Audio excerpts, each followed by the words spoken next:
For years, Michael believed that his daughter Emily was his only heir, but an unexpected encounter in the park reveals that his family is larger than he imagined.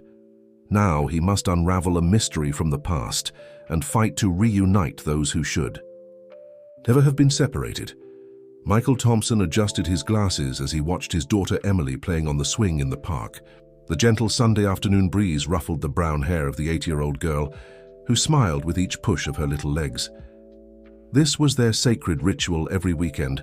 After lunch, father and daughter always went to Oak Grove Park, the largest in the city. Sitting on a wooden bench under the shade of a leafy tree, Michael tried to answer some emails on his cell phone, but his eyes invariably returned to Emily.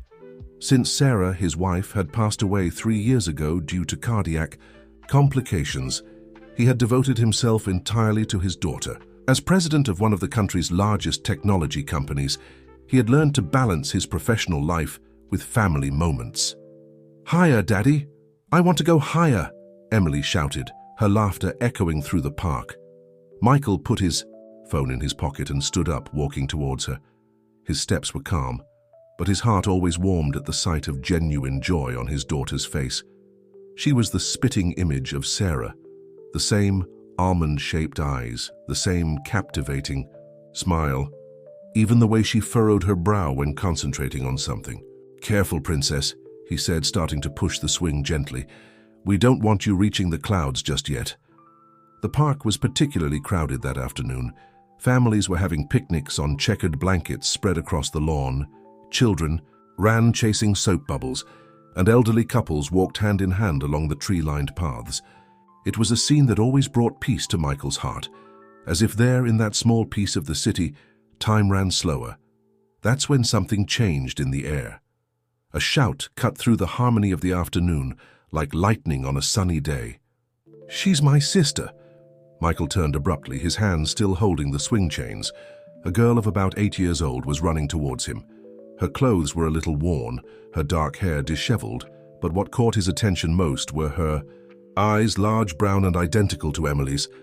"She's my sister," the girl repeated, now closer, pointing to Emily, who was still swinging, oblivious to the commotion that was beginning to form.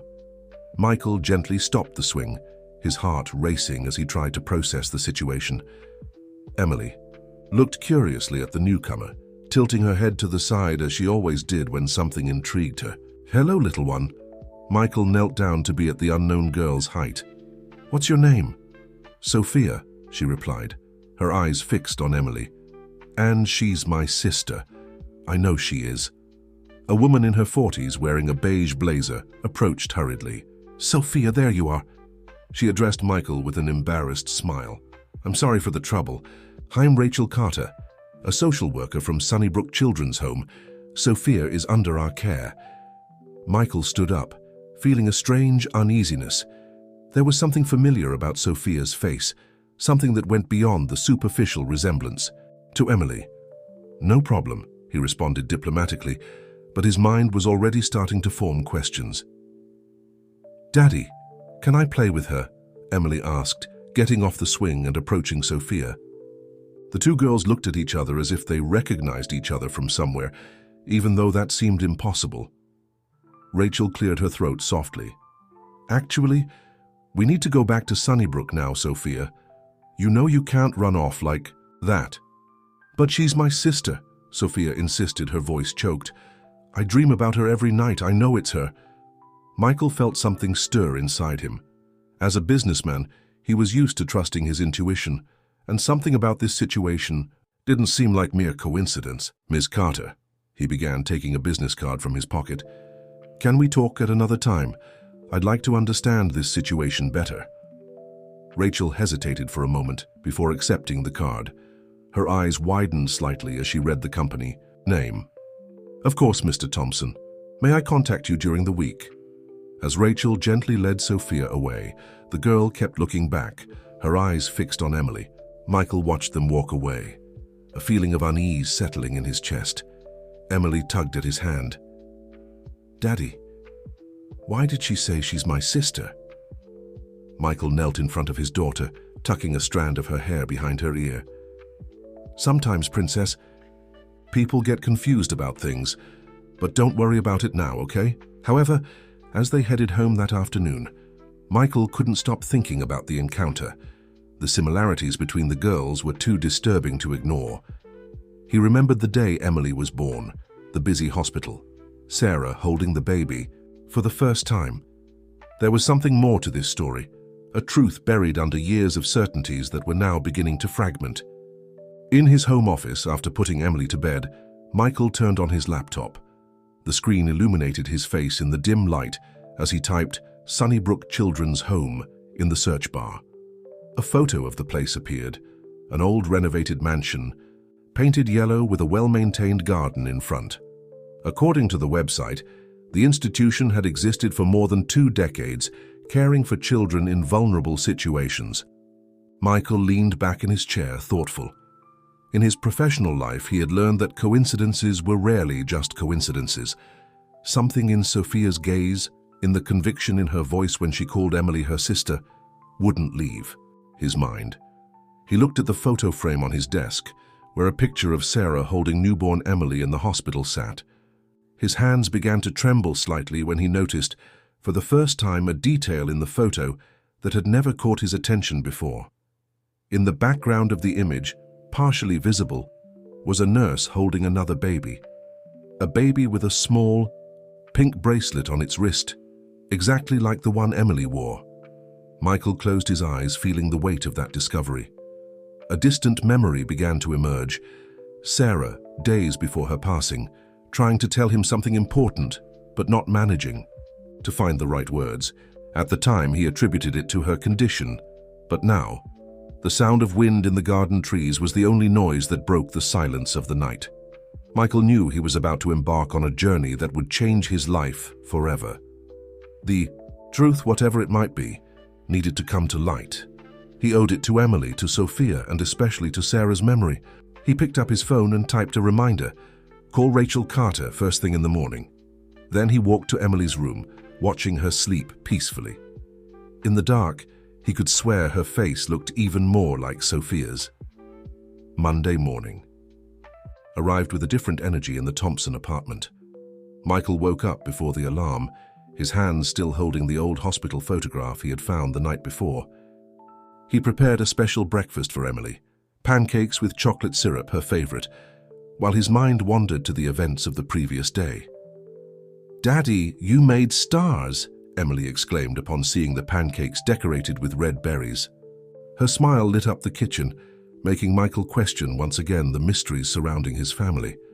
How could he explain to his daughter the doubts that now populated his thoughts?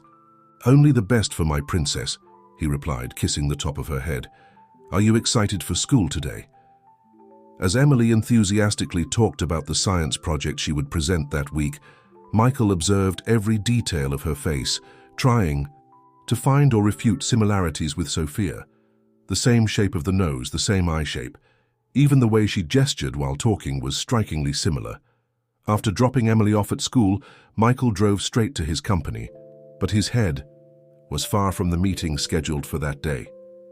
In his office on the top floor of the corporate building, he finally gathered the courage to make the call he had been postponing since he woke up. "Sunnybrook Children's Home, good morning," a female voice answered. "Good morning. I'd like to speak with Rachel Carter, please." A few minutes later, the social worker was on the phone.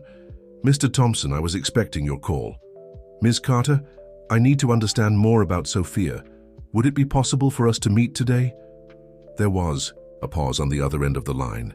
"Actually, Mr. Thompson, I have some questions too. How about we have lunch at Giardino's restaurant at noon?" Giardino's was a discreet restaurant in the city center, known for its Italian food and private atmosphere.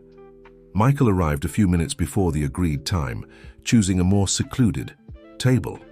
Rachel appeared punctually, carrying a worn brown folder. "Thank you for meeting me," she said, sitting down. "I confess I spent the night researching Sophia's case after our encounter yesterday." Michael leaned slightly forward. "What did you discover?"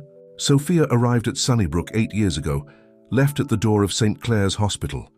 Rachel paused, studying Michael's reaction. "The same hospital where your daughter was born, isn't it?" Michael felt his heart race.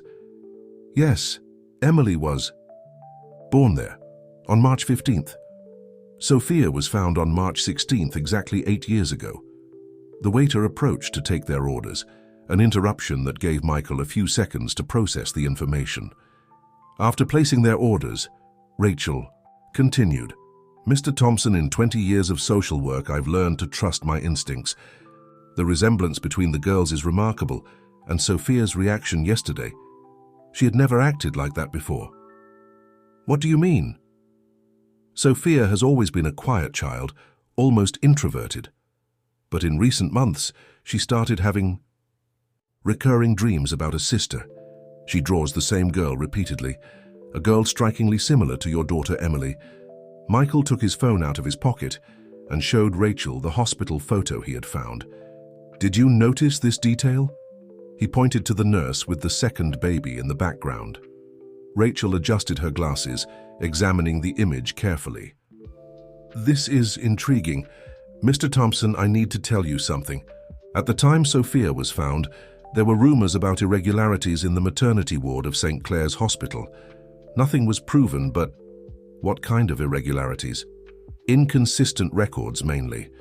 Some families reported confusion with the baby's identification bracelets, but everything was officially attributed to administrative errors. The lunch arrived, but Michael barely touched his food. His mind was busy connecting dots, remembering details from those days in the hospital. Sarah had mentioned something about confusion with feeding schedules, about a baby that cried differently during the night. "Ms. Carter," Michael began, carefully choosing his words, "is there a possibility of conducting a DNA test?" "It's complicated," Rachel responded, lowering her voice. "We would need judicial authorization, since Sophia is legally a minor under state custody. Besides that," she hesitated, "besides that, Sophia's file at the hospital is incomplete. Several pages seem to have been misplaced over the years. It's as if someone had tried to erase parts of her history." Michael felt a shiver run down his spine. "I need to know more about the hospital, staff from that time, records." "I can help with that," Rachel offered, taking a card out of her folder. "This is Helen Myers. She was the head nurse of the maternity ward at that time.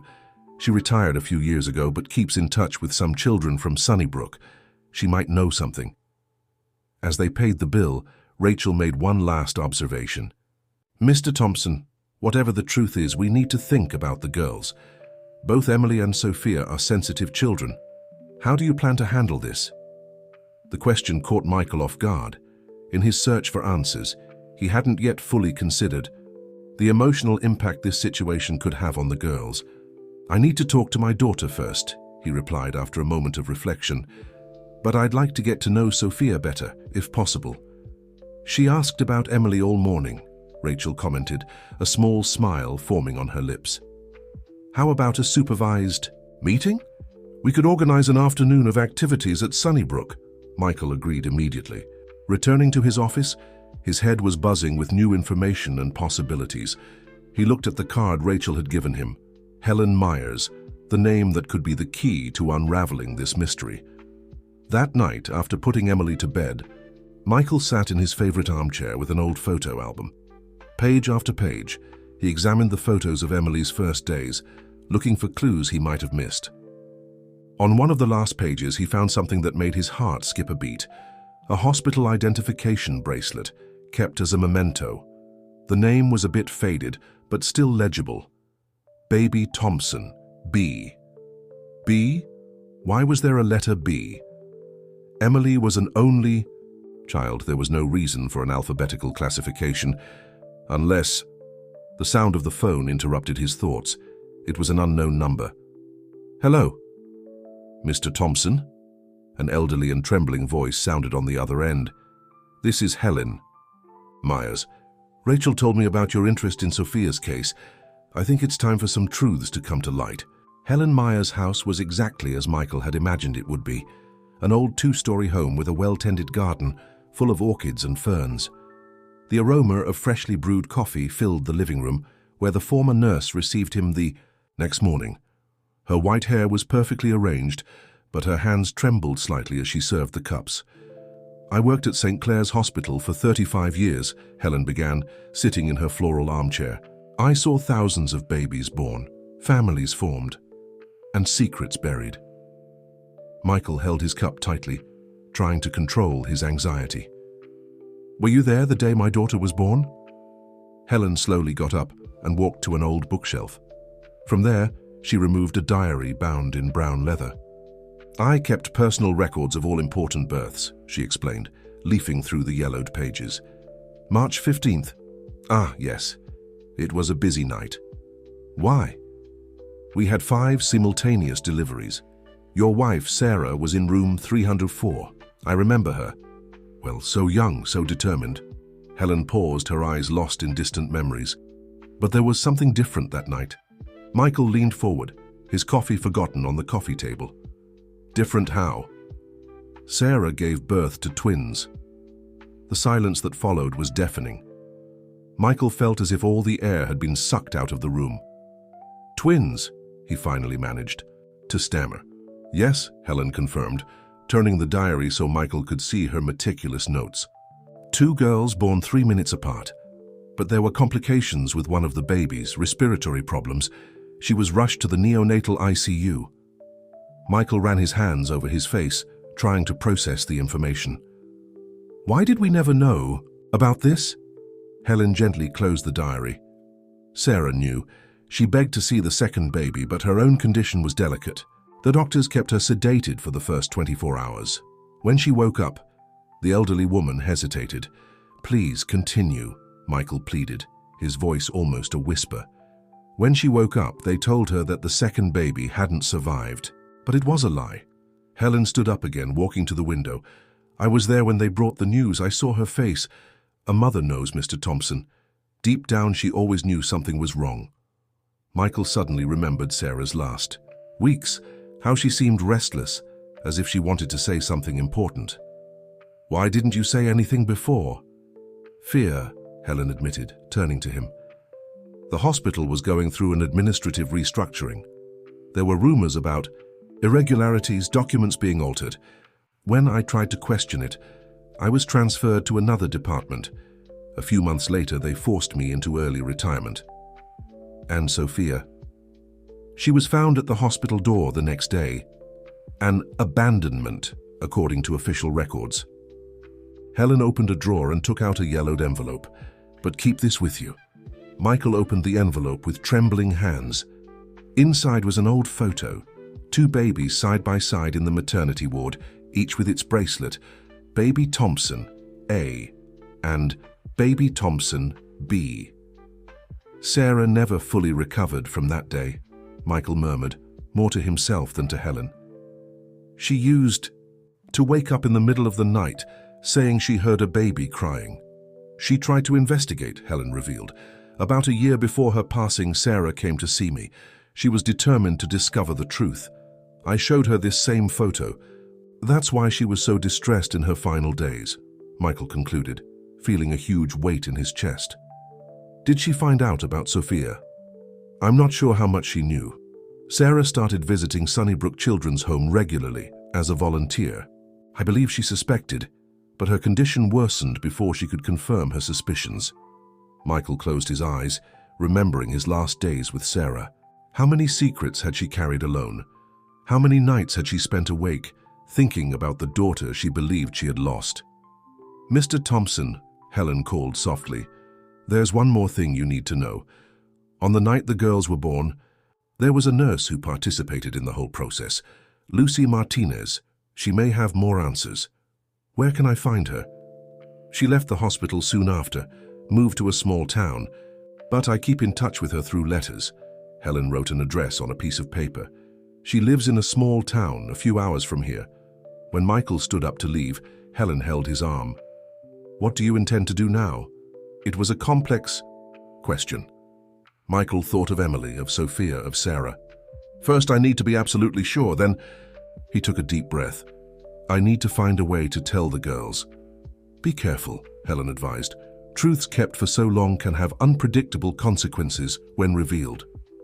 On the way back home, Michael made a stop at the park where it all began. He sat on the same bench from where he used to watch Emily playing. The swing moved gently with the breeze, as if cradling the secrets he had just discovered. His phone vibrated. It was a message from Rachel. "Sophia made another drawing today. I think you should see it." Attached to the message was a photo of a child's drawing, two girls holding hands with a big heart between them. At the top of the page, in childish handwriting, was written, "Me and my sister." Michael felt tears forming in his eyes. How would he explain all this to Emily? How could he repair 8 years of separation? And most importantly, how would he honor Sarah's memory, who had passed away carrying that weight in her heart? At that moment, he made a decision. He called his secretary. "Cancel my appointments for the next few days. An urgent family matter has come up." Then he typed a message to Rachel. "Can we schedule that meeting between the girls for tomorrow?" The sun was beginning to set on the horizon, painting the sky in orange hues. Michael remained in the park for a few more minutes, watching the families passing by, each carrying their own stories, their own secrets. In his pocket, the photo of the two babies seemed to weigh a ton, the first concrete fragment of a truth that would forever change the lives of all involved. Sunnybrook Children's Home looked different in the morning light. Michael parked his car in front of the yellow mansion, observing the white curtains that danced gently in the windows. Emily, sitting in the back seat, nervously swung her legs. "Daddy, why are we here?" she asked for the third time since they left home. Michael adjusted the rear-view mirror to look into his daughter's eyes. "Remember the girl from the park, Sophia? She really wants to play with you, and—" He hesitated for a moment. "I think you two have a lot in common." Rachel was waiting for them at the gate, her usual beige blazer exchanged for a more casual blouse.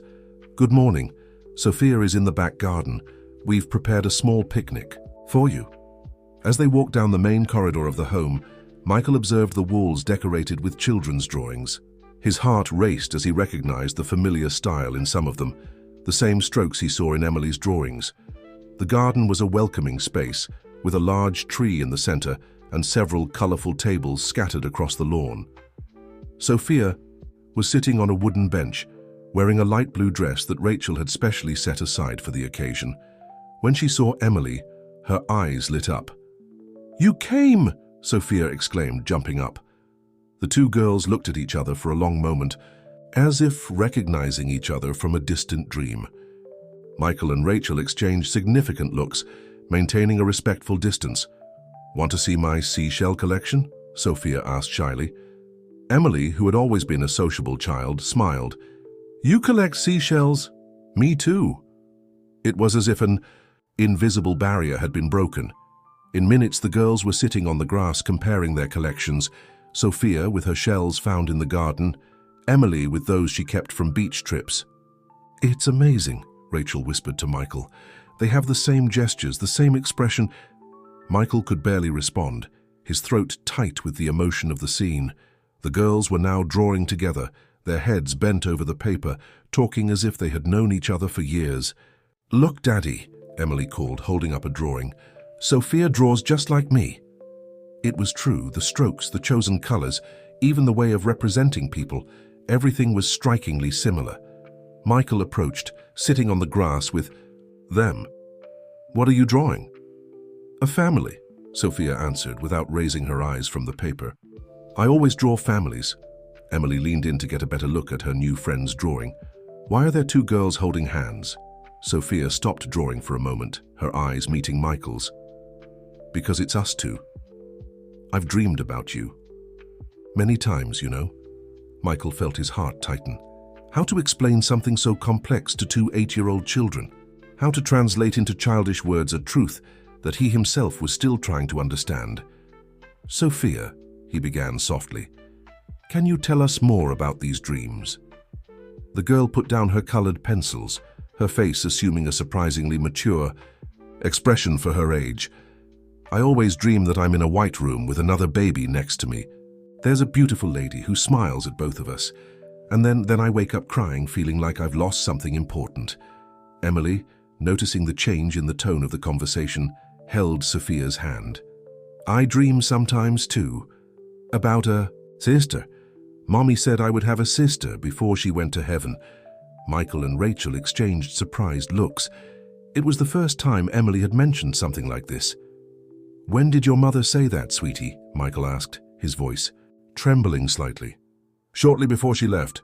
She was in the hospital and told me that I wasn't alone, that I would always have someone special with me." Emily squeezed Sophia's hand. "I think she was talking about Sophia." The tears that Michael had been holding back started to fall. Sarah knew.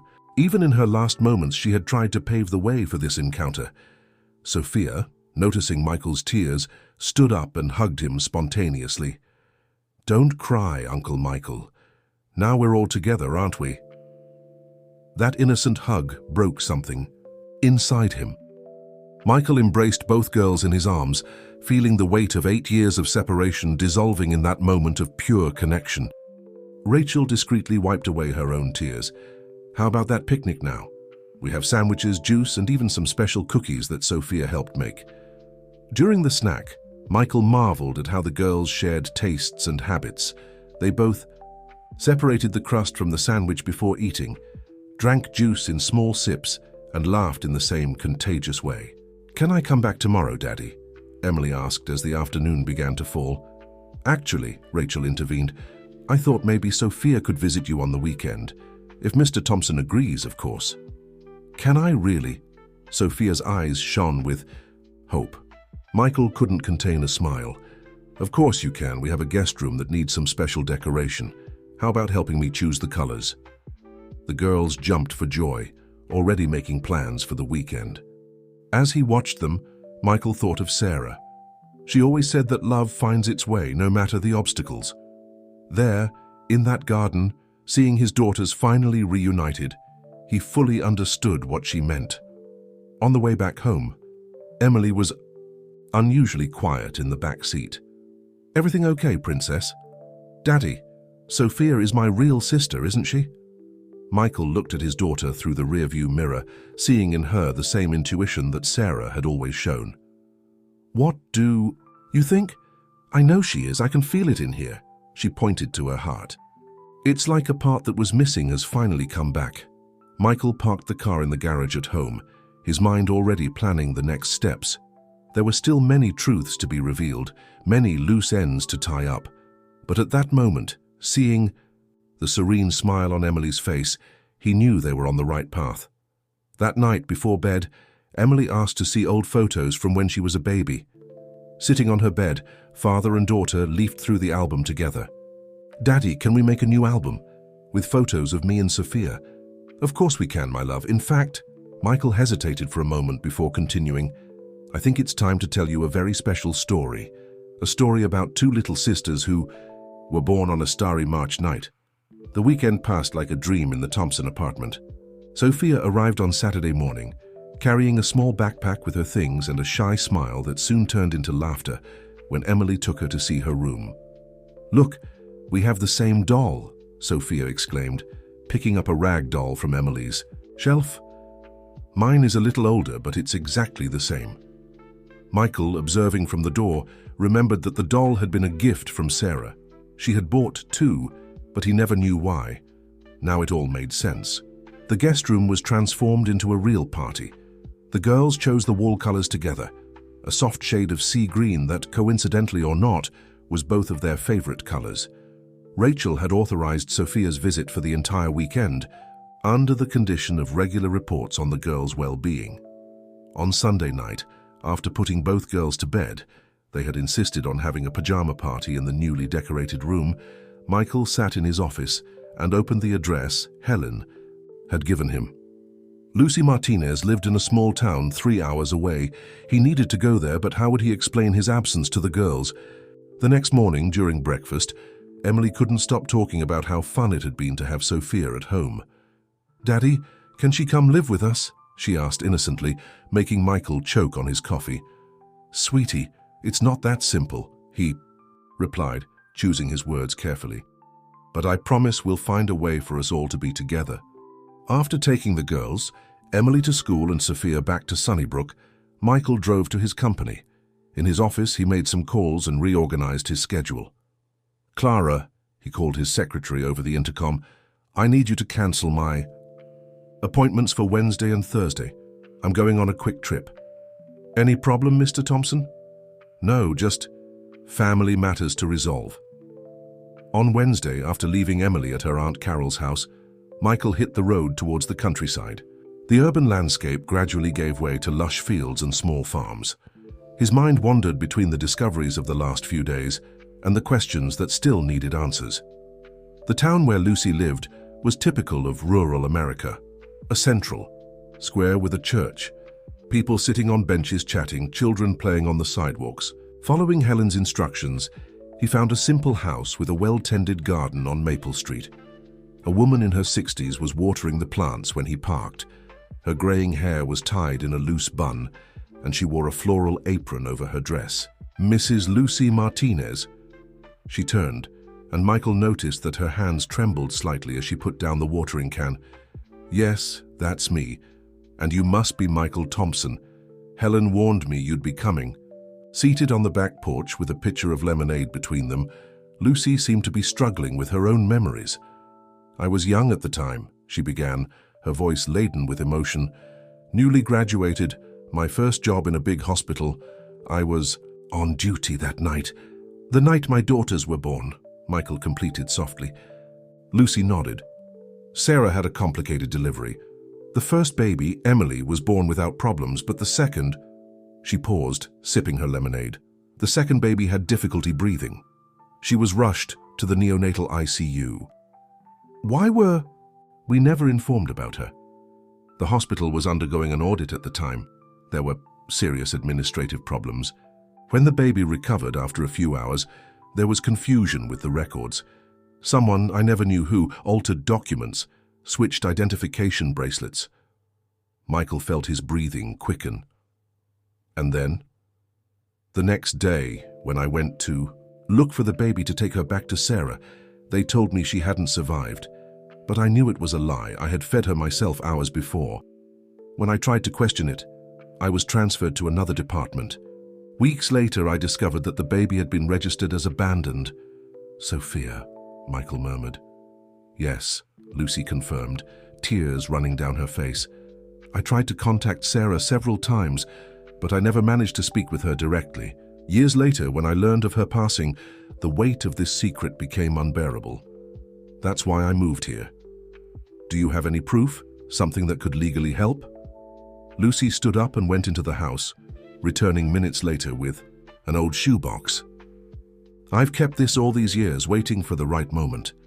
Inside were a medical notes diary, photos from the neonatal ICU, and most importantly, a copy of the original birth record, before the alterations. Sarah knew, Michael commented, more to himself. In the last months, she tried to tell me something. She found out on her own, Lucy revealed. She started volunteering at Sunnybrook Children's Home, got close to Sophia. I think her mother's heart recognized her own daughter. Michael carefully leafed through the documents, each page revealing more details of that night that changed so many lives. Why did you keep all this? Because I knew that one day the truth would need to come to light. The girls deserved to know their real story, and Sarah... Lucy wiped away her tears. Sarah deserves to have her last wish fulfilled. As Michael prepared to leave, Lucy called him one last time. There's one more thing you need to see. She went inside again and came back with a yellowed envelope. Sarah sent this to me shortly before she passed. I never had the courage to... Open it. With trembling hands, Michael opened the envelope. Inside was a letter addressed to him in his wife's delicate handwriting. My love, if you're reading this, it means I couldn't find the strength to tell you in person.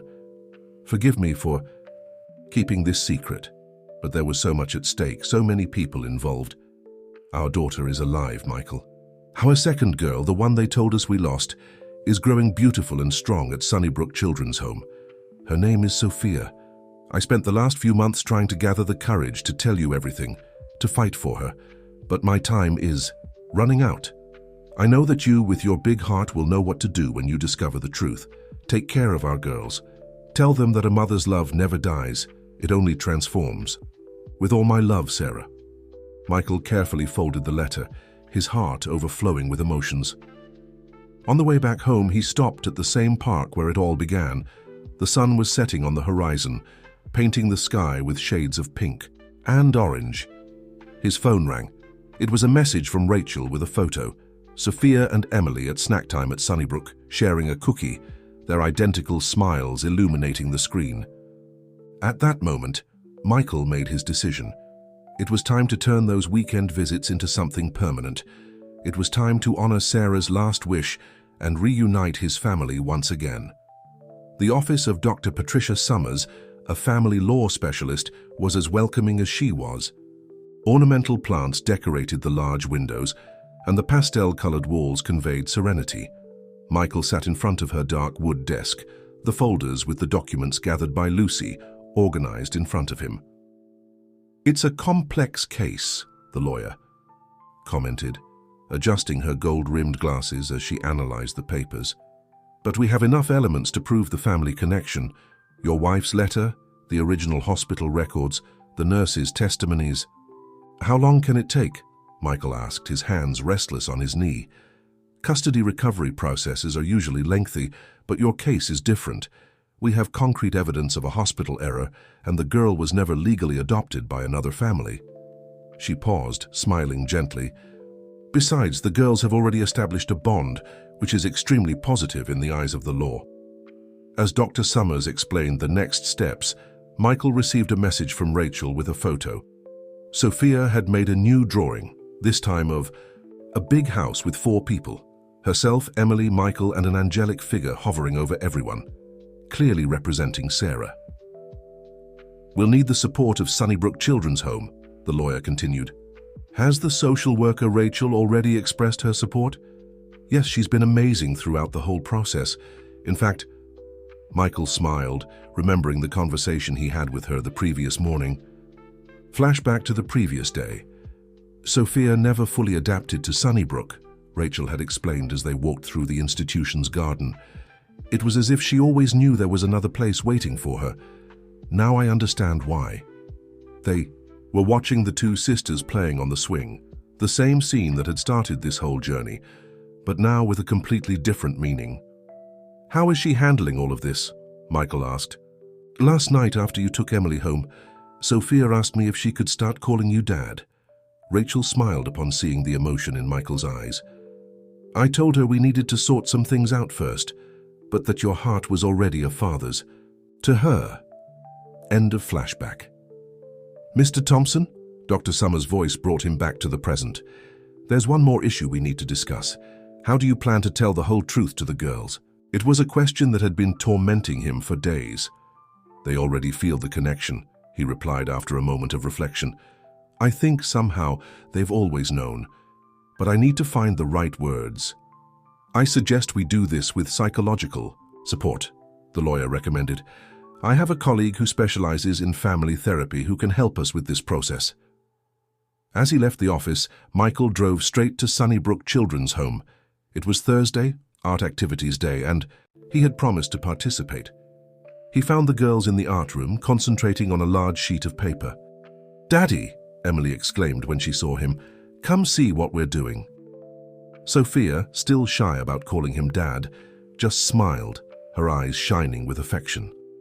On the Yeo's paper, the 2 were drawing a family tree, a project suggested by the art teacher. "Look, I drew Mummy up here," Emily pointed, "and Sophia drew her too, even without having known her." "I dreamed about her," Sophia explained softly. "She was wearing a blue dress and had a very beautiful smile."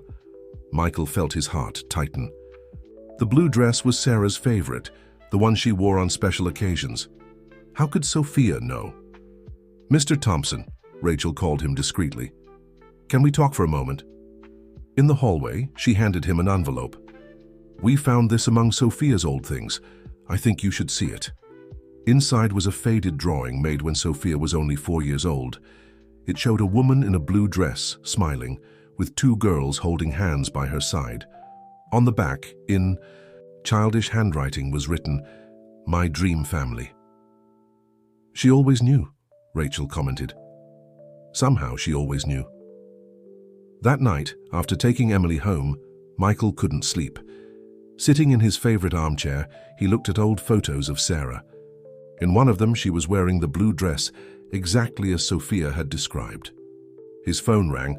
It was a message from Dr. Summers. Hearing scheduled for next week, judge sympathetic to the case, good prospects.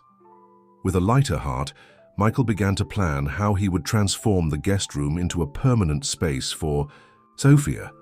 The girls had already chosen the colors, but furniture, clothes, toys were still needed. He smiled, imagining future shopping afternoons with his two daughters. The next morning during breakfast, Emily surprised him. "Daddy, I know that Sophia is my real sister." Michael almost dropped his cup. "What do you mean, princess?" "Mommy told me in a dream. She said it was a gift she couldn't give me before, but that now it was time." She calmly bit her toast, as if she hadn't said anything extraordinary. "Can we go get her today?" "It's not that simple, my love, but I promise that very soon she'll always be with us." "How about we make a surprise for her?" Emily suggested, her eyes shining with excitement. "We could decorate the room. I know all the colors she likes. They're the same as mine." Michael smiled, marveling at the simplicity with which children accepted the most complex truths. "That's a great idea. How about we go shopping after school?" That afternoon, father and daughter toured decoration stores, choosing each detail with care. Emily insisted on buying 2 of everything: 2 star lamps, 2 photo frames, 2 music boxes. "This way it's the same as my room," she explained. "Because we're twins, aren't we, Dad?" Michael hugged her tightly, feeling tears forming in his eyes. "Yes, my love, you are twins. And very soon we'll be a complete family again." When they returned home, they began to organize the room. On the main wall, Michael hung a large frame, a recent photo of the 2 girls in the park. They're identical. Smiles captured forever. Next to it, he placed a photo of Sarah in her eternal blue dress. Observing the final result, Michael felt a peace he hadn't experienced in years. Sarah was right in her letter. A mother's love never dies. It only transforms. And now, through their daughters, that love would continue to live on, multiplied by 2. The courtroom at the courthouse had a solemn air on that Thursday morning. Michael adjusted his tie for the 10th time while waiting in the hallway beside Dr. Summers. On the other side of the corridor, Rachel was speaking softly with Sophia, who was wearing a new pink dress, a gift from Emily. "Everything is prepared," Dr. Summers reassured, organizing her document folder. "Judge Helen Montgomery is known for her sensitivity in family cases, and we have all the necessary evidence." Michael nodded, but his mind was with Emily, who had stayed at school. After much discussion, they decided it would be better if she didn't participate in the hearing. "Fate's too much pressure for a child," the child psychologist Dr. Laura had advised. "Let's do this in stages." The courtroom door opened, and a clerk called their names. Michael felt his heart race as he entered the room. Judge Montgomery, a middle-aged woman with kind eyes, was already in her place. "Good morning, everyone," she began, her voice conveying calm. "We are here to discuss the case of the minor Sophia, currently under state custody, and the custody petition of Mr. Michael Thompson, who presents evidence of being her biological father." Sophia, seated next to Rachel, looked at everything, with a mixture of curiosity and apprehension. Michael noticed that she was clutching in her hands the small necklace Emily had given her, a heart split in half, where each sister wore one part. The hearing began with the presentation of evidence. Dr. Summers methodically exposed each document: the original hospital records, Helen Meyer's testimony, Lucy's notes, Sarah's letter. "Your Honor," she concluded, "we are not just dealing with an administrative error, but a family that was separated by circumstances beyond their control." Mrs. Sarah Thompson, before her passing, had already discovered the truth and begun the process of reconnecting with her daughter through volunteer work at Sunnybrook Children's Home. The judge listened attentively, occasionally making notes. "Mr. Thompson," she addressed Michael, "how did you discover about your daughter?"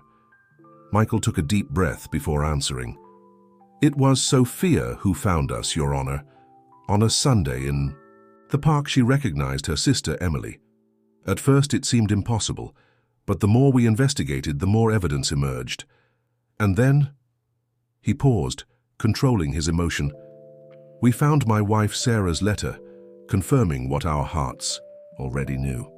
The judge turned to Sophia. "Sophia, dear, would you like to say something?" The girl stood up, her hands still holding the necklace. "I always dreamed of my family," she said in a clear and decisive voice that surprised everyone.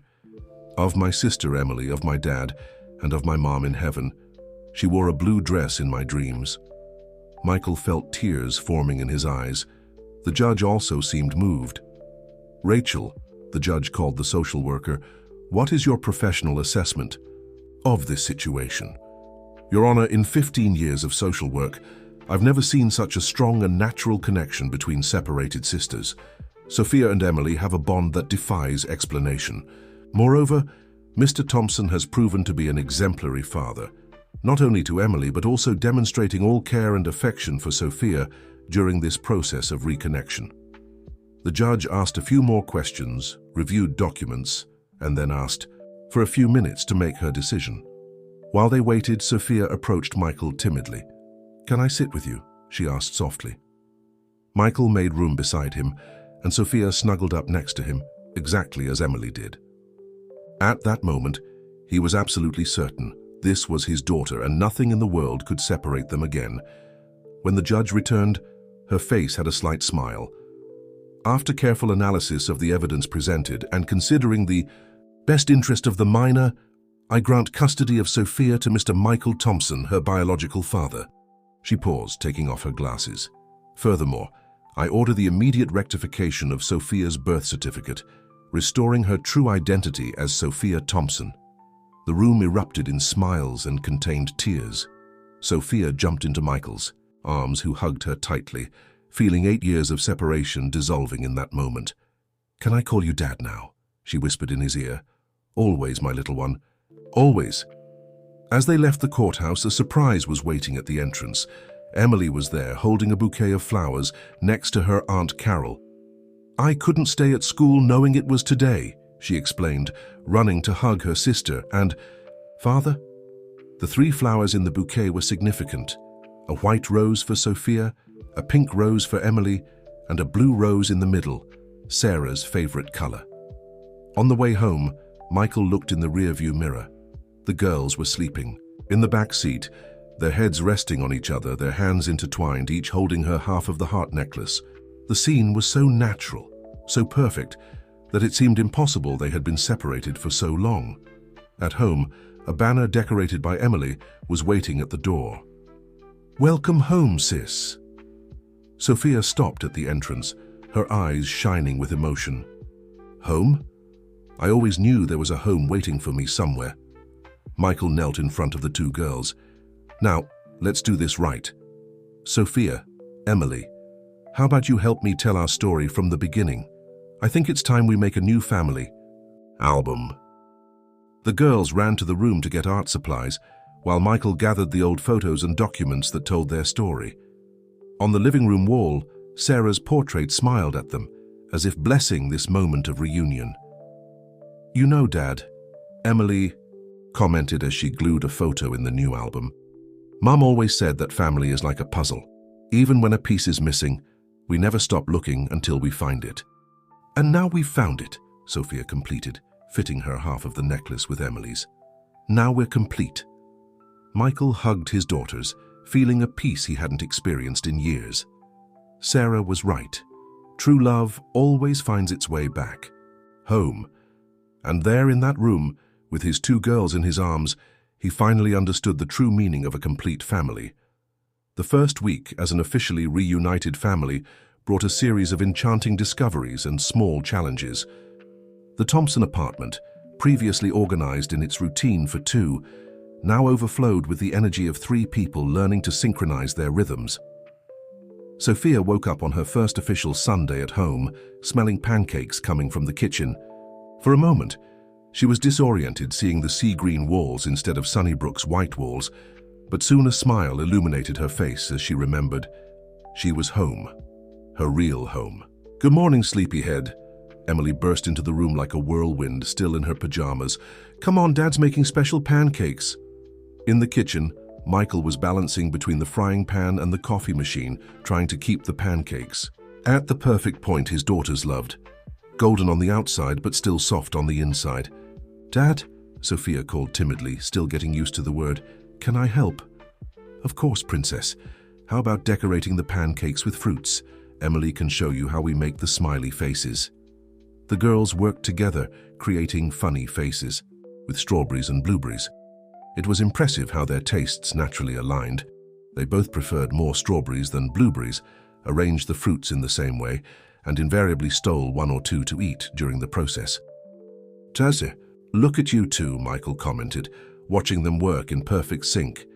"You seem like you've been doing this your whole lives."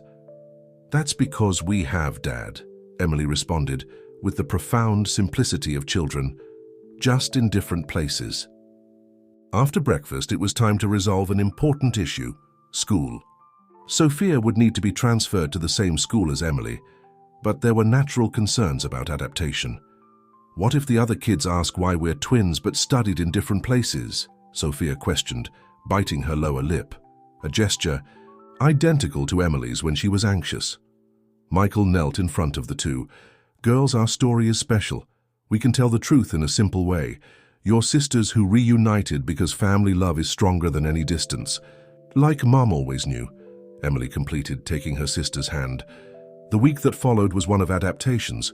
Michael reorganized his work schedules to be able to take and pick up both girls from school. The girls shared the same room in the first few days. Even though Sophia had her own space, it was as if they needed to make up for lost years. One night, Michael found them sleeping in the same bed, storybooks scattered around. They had started a tradition. Every night they retold their own story, adding new details they discovered about each other. "Did you know that Sophia also has a birthmark behind her ear?" Emily excitedly told during dinner. "Just like mine." Emily makes the same face as me when she's about to eat broccoli," Sophia laughed, imitating the disgusted expression they both made. The daily small discoveries were like gifts. The same gestures when brushing their hair, the same musical laugh, even the same way of organizing colored pencils by shade. It was as if the time they spent apart had never existed. But there were also moments of adjustment. Sophia still occasionally woke up during the night, frightened, needing confirmation that she wasn't dreaming. Michael installed a star-shaped nightlight that projected constellations on the ceiling, identical to the one Emily had since she was little. "Dad," Sophia called one night when Michael went to check on her after a nightmare, "do you think Mom is happy?" Michael sat on the edge of the bed, pulling both girls close.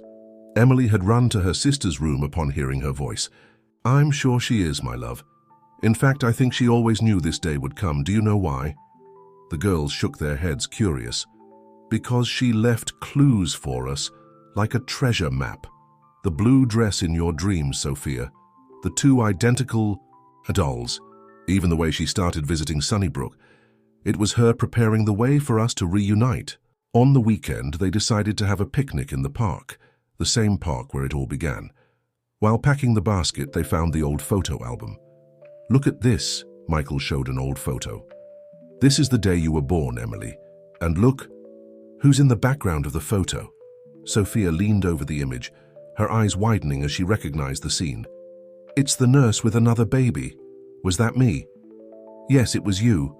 Even separated, you two were already in the same photo, from the very first day." In the park, sitting on the checkered blanket, Michael watched his daughters playing on the same swing where they had reunited. The sound of their laughter mingled with the rustling of leaves, creating a melody that seemed to have always existed in his life. "Dad," the girls called in unison, something that happened more and more frequently. "Come, push us." As he pushed them on the swing, alternating between one and the other, Michael noticed something in the sky. A pair of blue butterflies dancing in the air, their flights perfectly synchronized.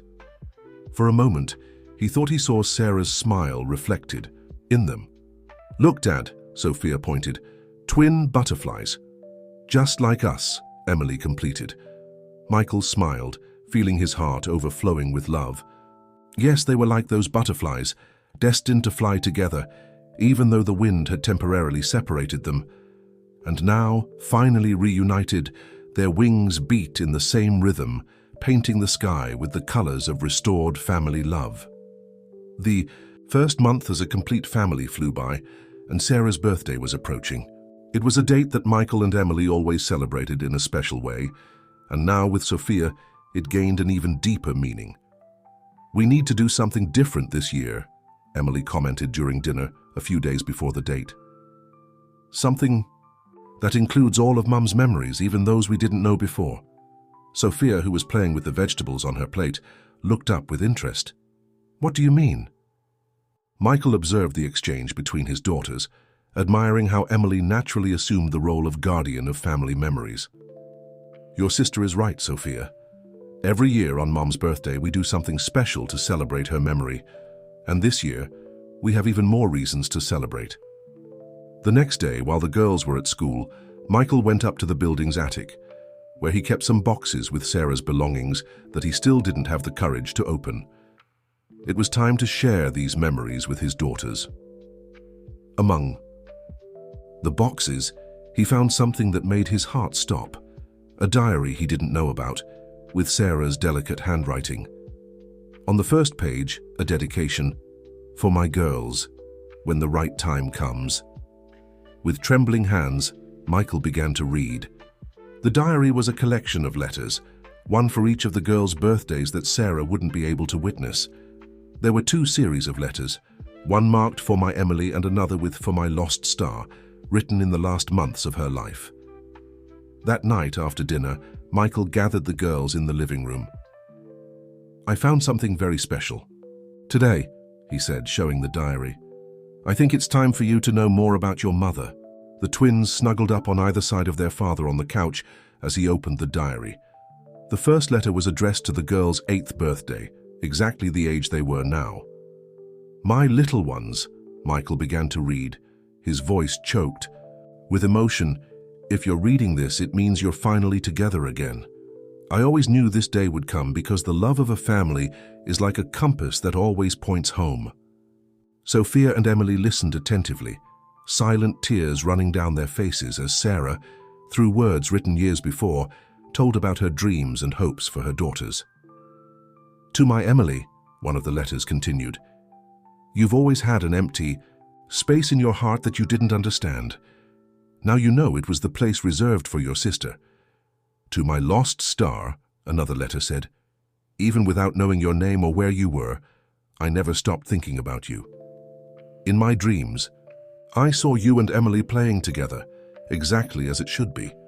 The reading of the letters extended through the night, interspersed with stories Michael told about Sarah, how she always bought everything in pairs, how she spent hours in the park watching families with twins, how her eyes sparkled when she saw 2 girls playing together. "There's one more thing," Michael said, getting up to fetch a box he had brought from the attic. Inside was Sarah's blue dress, carefully preserved.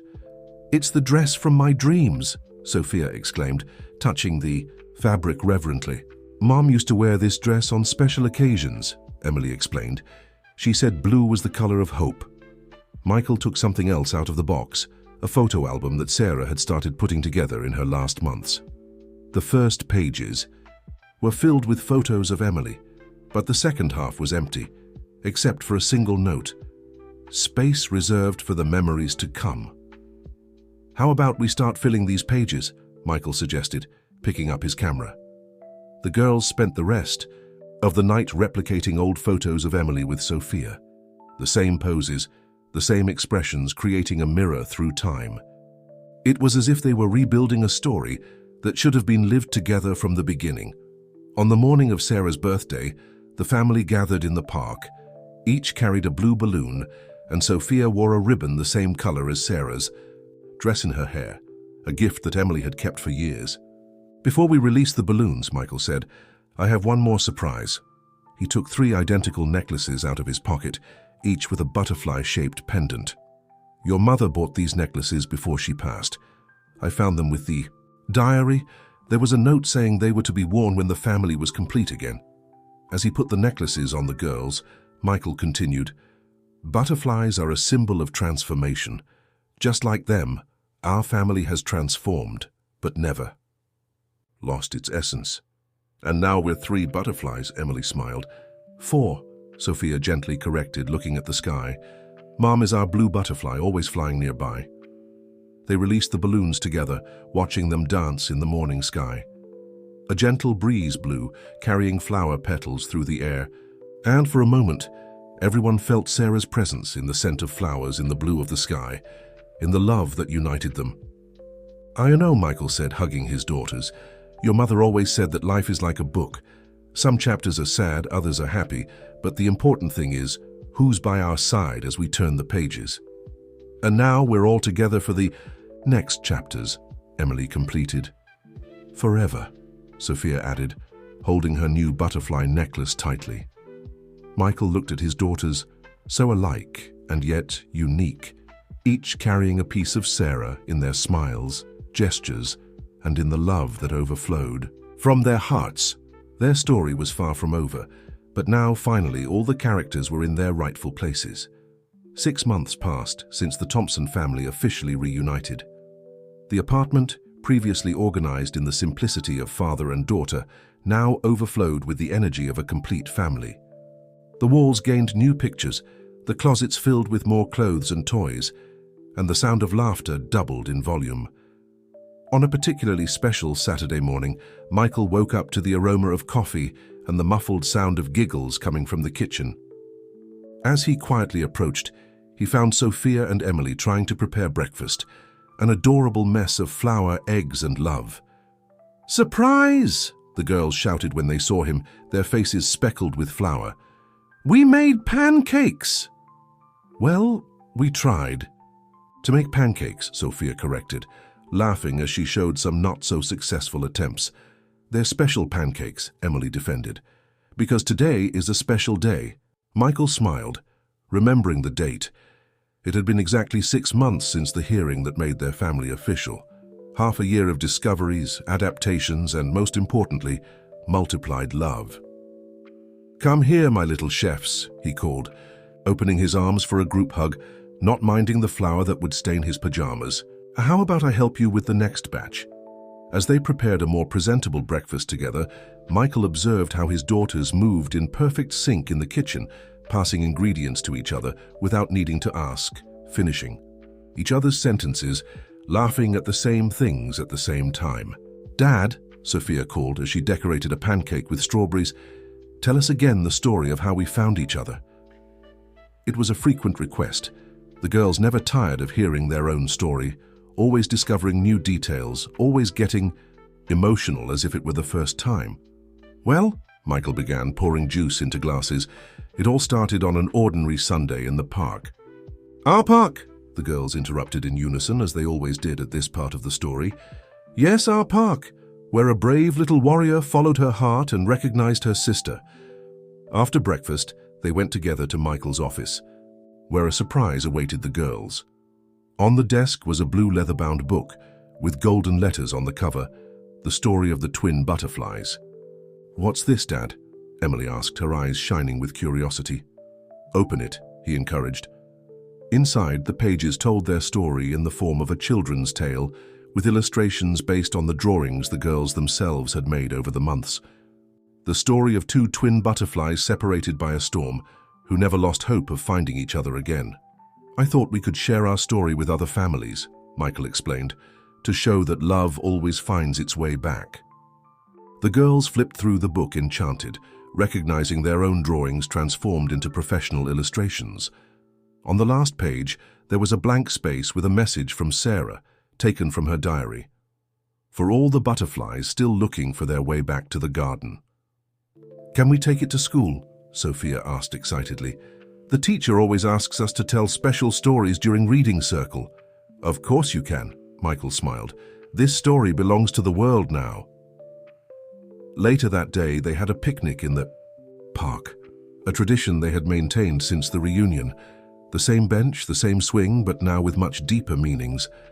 Rachel showed up for a surprise visit, bringing an album with photos of Sophia at Sunnybrook. "To complete the memories," she explained, handing the album to the family. Sitting on the grass all together, they began to merge the photos, creating a new timeline where Sophia and Emily's parallel stories finally intertwined into a single narrative. "Look at this one." Rachel pointed to a photo of Sophia at 6 years old. making an expression identical to a photo of Emily at the same age. Some things are simply in the DNA. Like the way they wrinkle their noses when they don't like something, Michael commented. Or how they both always wake up at exactly the same time, Rachel added. Or how they both know when the other is sad, even without being in the same place, Michael completed, remembering the many times one of the girls felt that the other needed comfort. At the end of the afternoon, as the sun was setting, Michael watched his daughters on the swing. The same one where it all began. Now they naturally took turns, as if they had been doing this all their lives, their synchronized laughter echoing through the park. Sophia and Emily began to sing a song they had created together, something about twin butterflies and enchanted gardens. Michael closed his eyes, letting the childish melody cradle his memories of the past months. Sophia's first day at the new school, wearing the same uniform model as Emily, the two holding hands as they entered the classroom together.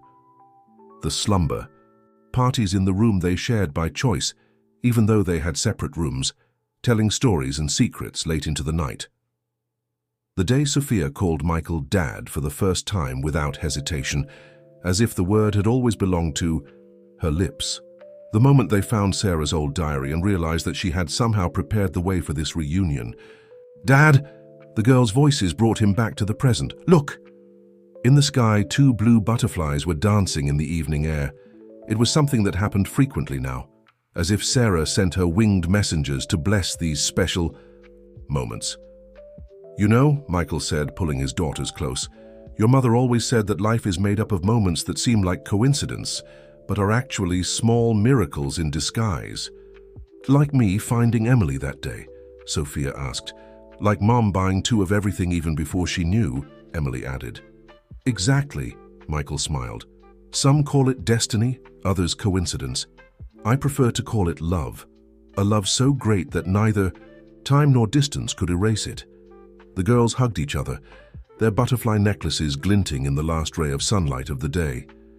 Michael looked at the sky, silently thanking Sarah for leaving so many clues, so many pieces of love scattered along the way. The story of the twin butterflies was just beginning. There would still be many chapters to write, many memories to create, many moments of love to share. But now, finally, all the characters were exactly where they should be, together, at home, united by a love that transcended time and space. "Dad," Sophia called softly, "tell us once more the story of the day we found each other." Michael smiled, pulling his daughters closer. "It all started on an ordinary Sunday in the park. And so, under the sky painted orange and pink, lulled by the sound of the girls' laughter and the eternal dance of the blue butterflies, the Thompson family continued to write their story. No longer one of separation and search, but of union. Love and the certainty that some bonds are too strong to be broken. Dear listeners, we hope that the story of Sophia, Emily, and Michael has touched your hearts. For more moving stories like this, which remind us of the power of family love and bonds that transcend time, don't forget to subscribe to our channel and turn on the notification bell. Leave in the comments which city you're watching us from, and share with us your own stories of reunions and family love. After all, every family has its own magical story to tell,